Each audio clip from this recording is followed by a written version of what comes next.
Bodaboda na bajaji kutokulipa kodi ya mapato kwa mwaka wa kodi 2025 mpaka 2026. Hii ni kweli, lakini sio kwa wote. Unajua, niliongea ili swala kwamba bodaboda na bajaji kwamba wamefutwa kwenye mapato, nikawa nimepokea simu nyingi sana kutokana na ile video ambayo nimeifanya.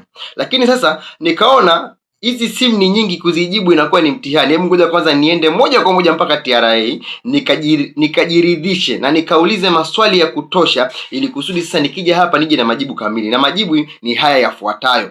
Unajua, wamesema kwamba hatutalipa kodi, lakini hawakuweka mchanganuo kwamba wakakueleza mmoja mmoja, kila mtu akaweza kuelewa. Kwa hiyo ile taharuki ya kila mtu kusikia kwamba hakuna mapato kwa bodaboda na bajaji, kwa kila mtu amejibeba kwamba hakuna mapato. Lakini kumbe baada ya kwenda TRA nimepata maelezo mazuri sana na uhalisia haupo hivyo. Yaani hakuna mapato kwa baadhi ya bajaji na bodaboda na kuna mapato kwa baadhi ya bajaji na bodaboda. Lakini sasa haya mapato haya, yani serikali sio kwamba imefuta mapato, bali imebadili mfumo ule wa mapato kwenye hawa wajasiriamali bodaboda na bajaji. Imebadili tu mfumo hapo awali ulikuwa ni mfumo wa fixed. Sio, umeelewa? Ule mfumo wa fixed ni kwamba ilikuwa tayari kila bodaboda ambayo ni ya biashara italipia shilingi 65,000 kama kodi yake ya mapato kwa muda wa mwaka mzima, na bajaji ya biashara italipia 120,000 kama kodi yake ya mapato kwa mwaka mzima. Lakini sasa kwa huu mwaka wa kodi ya 2025 mpaka 2026, serikali yenyewe ikakaa ikaona ngoja ibadili mfumo wa haya mapato kwa kuwa grupu hawa bodaboda na bajaji.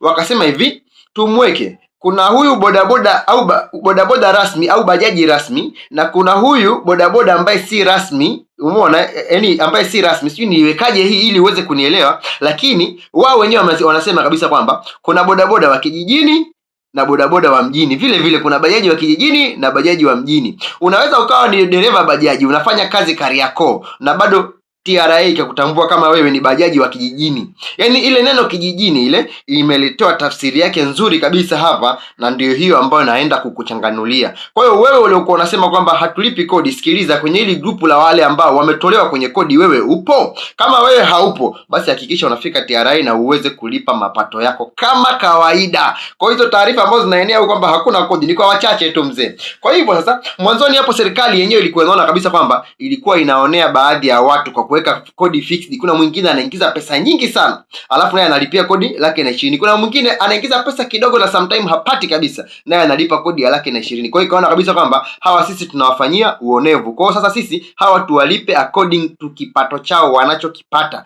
Ndivyo wakagrupu kwamba kuna bodaboda wa kijijini na bodaboda wa mjini. Kwa hivyo sasa hapo nikuwekee nikufafanulie kuhusu hayo magrupu hayo ili uweze kunielewa vizuri.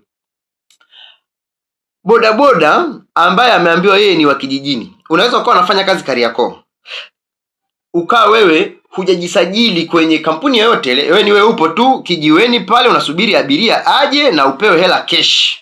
Huyu ndo anaitwa bodaboda wa kijijini, kwa sababu mapato yake hayana taarifa kamili. Leo amepata, kesho amekosa. Leo amepakia abiria wawili, kesho amepakia abiria 5. Kwa mapato yake yanaenda hivi, yani hayaeleweki.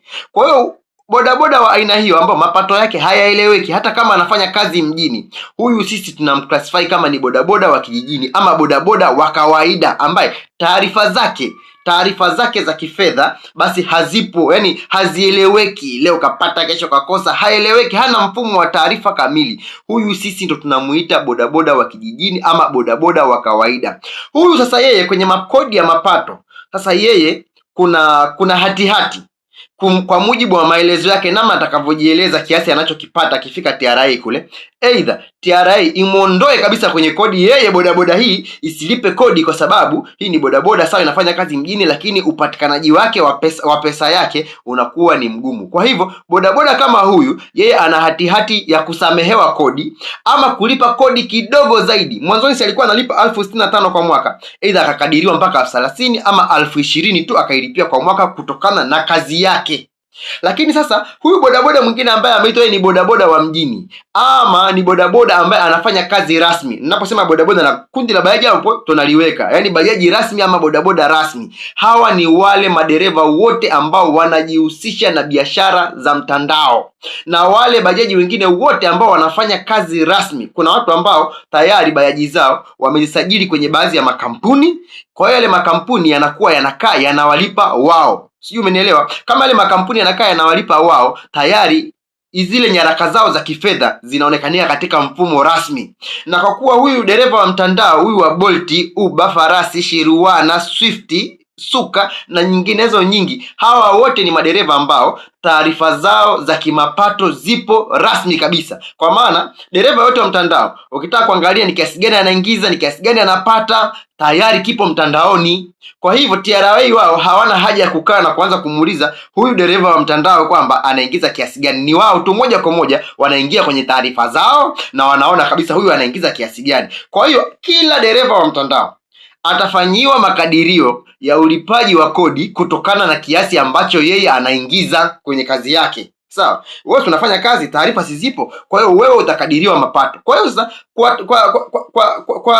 kwa haya mabadiliko yaliyofanywa, kuna hatihati ya baadhi ya watu kulipa kodi ya zaidi ya 120,000 ambayo tulikuwa tunalipa mwanzo kutokana na kipato chako. Kama kipato chako kilikuwa ni kikubwa zaidi, basi wewe una hatihati ya kulipa kikubwa zaidi. Kama kipato chako ni kidogo, basi wewe unaweza kulipa kidogo zaidi, aidha isifike 120,000, lakini kuna hatihati ya kuzidi 120,000. Kwa hivyo sasa hivi mapato kwenye bodaboda na bajaji hayataweza kuwa fixed, eti kwamba 120,000 kwa wote bodaboda wote au bajaji wote, yani bodaboda wote 65,000 au bajaji wote 120,000. Hapana, kila mtu atakuwa na makadirio yake. Lakini kundi ambalo limesamehewa haya mapato ni hawa bodaboda ambao tunaita ni bodaboda wa kijijini, ambao hawapo kwenye hili soko la biashara mtandao. Sio, umeelewa? Wewe ufanyi kazi Bolt, wewe upo kijiweni tu, kwa hiyo wewe una hatihati ya kusamehewa kodi ama kulipa kidogo. Kwa hivyo sasa ile neno la kusema kwamba sijui bodaboda na bajaji zimeondolewa kwenye kodi, hilo sahau ndugu yangu, hatujatolewa kwenye kodi, bali taarifa zako za utendaji wako wa kazi ndio zitasababisha wewe ufanyaje uweze kutolewa kwenye kodi. Lakini hawa wa bajaji za biashara mtandao, Bolt, Uber, hawa hawakwepi. Yaani wao watategemeana tu, kuna mwingine anaweza akalipa zaidi ya 120,000, kuna mwingine anaweza akalipa chini ya 120,000, na bodaboda wengine wanaweza akalipa 65 ama zaidi ya 65 kutokana na kipato chake ambacho yeye anaingiza. Sasa swali ambalo unaweza ukajiuliza hapo ukasema, sasa mimi sinaweza nikawa nafanya kazi mtandaoni alafu mimi nikienda TRA na wadanganya na bwana mimi nafanya kazi kijiweni tu. Lakini nikutaarifu kitu kimoja, TRA tayari ina mfumo kabisa ule wa biashara mtandao wote. Kwa hivyo iko chombo chako, unapoenda pale wao wanaingiza tu plate namba yako, wanaona kabisa kwamba hii bajaji imesajiliwa kufanya kazi ya biashara mtandao na mapato yake yote halisi yanakuja pale. Kwa hiyo wewe huna sababu ya kuwadanganya.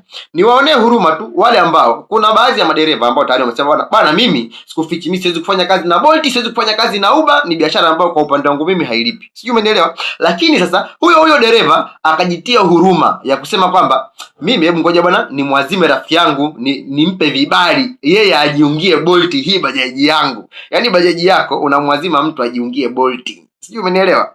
Wewe ufanyii Bolt hiyo bajaji yako, ila umempa mtu vibali ili aweze kuvitumia yeye kwenye Bolt. Itakuathiri wewe kwenye mapato. Kwa sababu sasa yule dereva yeye akija kenda nayo bajaji yake ambayo hakuisajili Bolt, akaenda nayo kule TRA, yeye atalipa kodi ya kawaida tu ama akasamehewa ingawaje anafanya kazi Bolt. Lakini wewe ambaye umemwazima bajaji yako yenyewe ndio inaonekana kabisa kwamba hii bajaji inafanya kazi za biashara mtandao, na utakadiriwa mapato aidha yazidi 120,000 ama yapungue 120,000 kutokana na kazi za yule anayefanya. Ulifanya kwa moyo na kukumhurumia, aidha ni rafiki yako umsaidie aweze kufanya kazi, lakini sasa hivi itakuja kukuathiri wewe kimujibu wa mapato. Na sasa hivi pia kuna hatihati ya baadhi ya mabosi kuja kuambia madereva, wewe ukitaka labda bajaji yako uifanye, ukitaka bajaji yangu uiendeshe kimtandao, basi mapato inabidi ulipe wewe kodi ya mapato. Sio, umeelewa? Kwa hiyo kuna hatihati huko mbeleni kuja kutokea kitu kama hiki. Kwa hivyo na watahadharisha, unapomsaidia mtu vibali vyako akajiungie hiyo bajaji yako na Bolt, Uber, Farasi, Shiruana, sijui nini, basi hakikisha kabisa kwamba awe anakupa kodi ya mapato ambayo utaenda ukadiriwa kule TRA ukaambia labda ulipe ni 140 wa kila mwaka, huyo uliompa hiyo vibali vyako avitumie kama Bolt, japokuwa ni kinyume na taratibu za kisheria, hakikisha kwamba akupe hiyo pesa. Na kuna hati ya baadhi ya mabosi wakaona kwamba mimi baadhi yangu dereva akiendesha kawaida mimi naweza nisilipe kodi kabisa ya mapato, sijui umenielewa, kwa sababu bosi atakadiriwa kwa kile kiasi ambacho anapewa. Kama anapewa shilingi 15,000, kama anapewa hesabu 20,000, ile itapigiwa mahesabu kwa mwaka mzima, ikionekanika ndogo basi kiasi chake cha kodi kitakuwa ni kidogo, ama anaweza akasamehewa kabisa kulipa kodi. Lakini sasa wewe dereva ndio una uwezo wa kumsababisha bosi huyu yeye akaweza kufanyaje, akaweza kulipa kodi zaidi ya kodi, badala ya ule kuishi kwenye msamaha wa kodi, yeye akaingia kwenye kulipa kodi ya zaidi ya 120,000. Kwa sababu gani? Wewe dereva umeingia nayo Bolt. Kwa hiyo ni uelewa tu na ufahamu hapa ambao inabidi tukae na tuweze kueleweshana. Sijui tumeelewana mpaka hapo?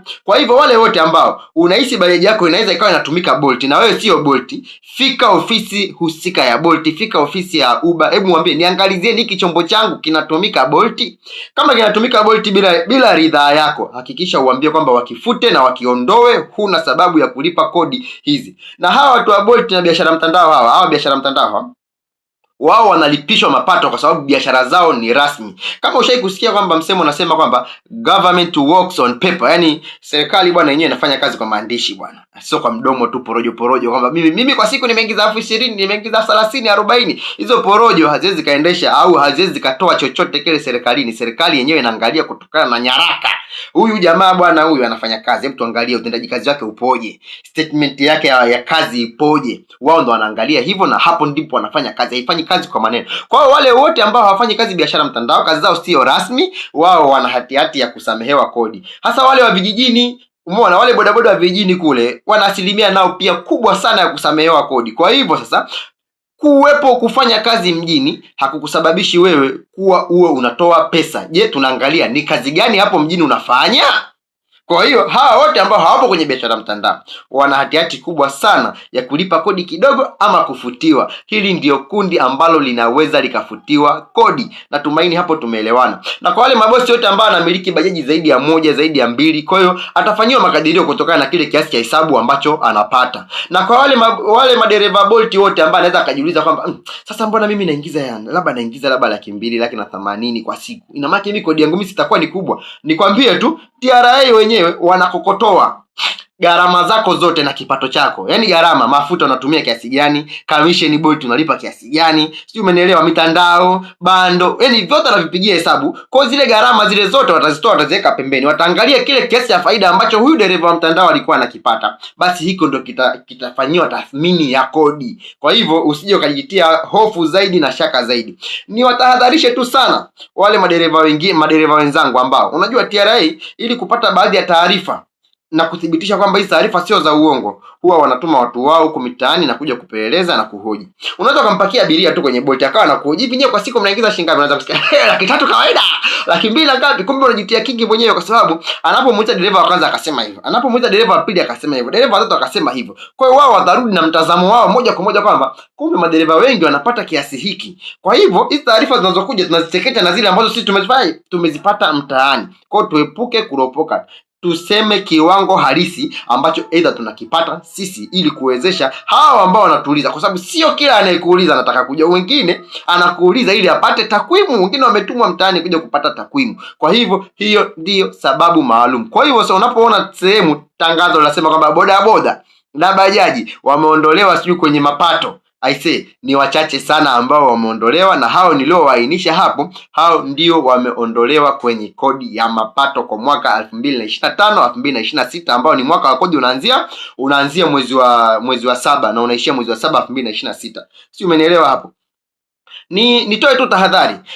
Endapo TRA wataingia barabarani kwa ajili ya kukamata wale wote ambao hawajalipa kodi kwenye vyombo vya moto. Tulishazoea kabisa kwamba bajaji na bodaboda tulikuwa tuna ile kampeni ya TRA kukamata, wanasimama barabarani na wanatukamata. Kwa hivyo sasa bado operation ipo vile vile. TRA wakishafika muda wao kukaa barabarani, wewe kama unadaiwa madeni ya nyuma, hakikisha unalipa. Yaani wewe hata kama sasa hivi wewe ni bodaboda wa kijijini ama ni bajaji wa kijijini, yani kwamba upo mjini lakini biashara yako wewe ni ya mdomo tu, kwamba unasema kwamba milioni imeingiza abiria wawili, yani huna taarifa muhimu, huna nyaraka muhimu, basi wewe hakikisha kwamba unalipa zile unalipa yale mapato yako yote ya nyuma ambayo ulikuwa unadaiwa, ili kusudi hata ukikamatwa kwa muda ule, basi yale mapato ya nyuma kabla ya msamaha uwe umeyalipa kwanza, alafu baada ya hapo ufike TRA ili uweze kufanyiwa makadirio kutokana na biashara yako. Kwa hivyo hata kama wewe ukiwa unafanya kazi mjini alafu ikawa sio biashara mtandao wala sio kazi rasmi ile ya kusema kwamba umeajiriwa kwamba hivyo unaendesha hivyo, kama sio rasmi, basi hakikisha kwamba iko chombo chako hujampa dereva yoyote yule atumie vibali vyako kwenye biashara yake yeye ya Bolt. Ndio maana leo hii wateja wengi sana una request bajaji kwa kweli imeandika EQL afu inakuja namba BZU. Sio, umenielewa? Yaani bajaji ule request nyingine inakuja ni nyingine. Ni kwa sababu gani? Huyu dereva huyu kumbe aliazima vibali ili aweze kuvitumia kwenye bajaji yake. Kwa sababu gani? Yule dereva wa bajaji ile ambao ndo ameitumia yeye hataki kutumia mitandao. Kwa hiyo kwa kutokutaka yeye kutumia mitandao, anamuingiza yule bosi ama anajiingiza yeye kingi ya kuweza kumlipia mapato ya huyu ambaye yeye anafanya kazi Bolt. Alafu huyu ambaye anafanya kazi ya Bolt ama Uber au farasi, yeye anaweza akasamehewa kodi kwa sababu bajaji yake inaonekana kwamba haijihusisha kwenye biashara mtandao ama haipo kwenye biashara mtandao. Kwa wale mabosi wote ambao unahisi bajaji yako inaweza ikawa inatumika hivyo, kuepuka kulipa kodi kubwa, fika ofisi za Bolt za Uber, hakikisha unaangalia chombo chako, je, kimesajiliwa huko? Kwa sababu wewe huwezi kujua, kumbe bajaji unayo wewe, lakini kumbe kuna dereva huko anatumia vibali vyako wewe kufanyia kazi zake. Sasa ukifika TRA utakuja kutolewa mapato makubwa ambayo yalikuwa hayakuhusu. Natumaini nimeeleweka vizuri sana na nimetoa hii video kwa sababu ya moja kwa moja kwamba nilipigiwa simu nyingi sana. Yaani simu unapigiwa simu ya kwanza na mbangeni ya pili, "Oh Bugatti nasikia hivi na hivi, mbona hebu tupe ufafanuzi vizuri." Na huu hapa ndio ufafanuzi vizuri sana. Usisahau kusubscribe, pia naomba ushare ili na watu wengine waweze kujionea. Download hii video ama ishare, iweke status WhatsApp yako hapo ili na mtu mwingine, dereva mwingine aje ajionee. Tusije tukaingia kingi ya kuja kukamatwa endapo TRA wataamua kukaa barabarani na kuweza kukamata bodaboda. Watazikamata nyingi sana kwa sababu bodaboda huyu au bajaji huyu atasimama kwa kujiamini. Akishasimama atasema sisi tumefutiwa kodi, lakini mwisho wa siku ataangukia pua, bajaji itaenda yadi na ataenda kulipa faini. Sasa kuepuka yote hayo, hakikisha hii video unamtumia na mwenzio na sambaza kwenye magrupu. Asante sana kwa kunisikiliza, tupo wote. Bajaji ni ATM kitaa, kila abiria ni muamala.